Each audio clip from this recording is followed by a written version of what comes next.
The final season of Cobra Kai is off to a slightly slower but steady start. To close out the story and give the characters a proper send-off, the sixth and final season of Cobra Kai has been split into 3 parts, each consisting of 5 episodes.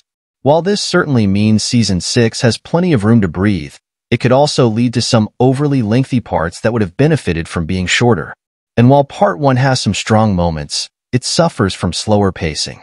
After the explosive Season 5 finale, Cobra Kai had to create tension and get the characters ready for the Sekai Taikai tournament. Part 1 bears most of the heavy lifting when it comes to bridging the gap between seasons, and that leaves it in an awkward position of being filler. There are some developments, but the spark is considerably dimmer in the first 5 episodes of Cobra Kai's final season.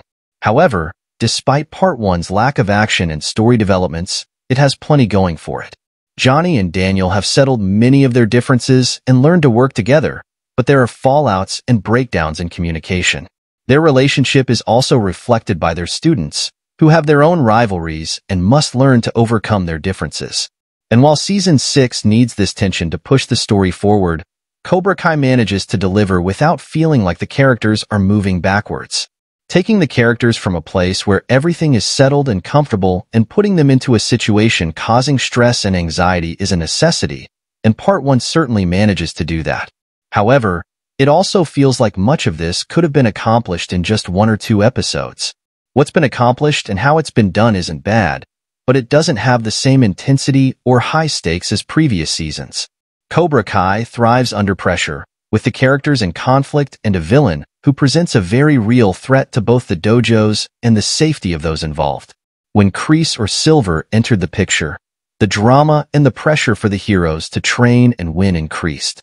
Part 1 does little by way of establishing the villains of the final season, instead focusing on how characters cope with Silver finally being imprisoned and the Eagle Fong and Miyagi-Do dojos joining together. This ultimately leads to a real lack of tension and drama in Part 1, which doesn't let the story and characters shine. Season 6 Part 1 clearly sets the wheels in motion for the remaining 2 parts, but it's a shame that this segment fails to resonate as well as previous seasons. The actors performed well, and the story makes sense, but it doesn't need 5 episodes to make the few points it works toward. The highlight of Cobra Kai Season 6 Part 1 comes in Episode 5, when the build-up delivers in revealing the twist. Ending on a solid cliffhanger builds excitement for the rest of the season, while also highlighting how flat the rest of Part 1 was. Cobra Kai's final season may be off to a rocky start, but it does feel as though the rest of the season will have some massive moments. Thanks for watching.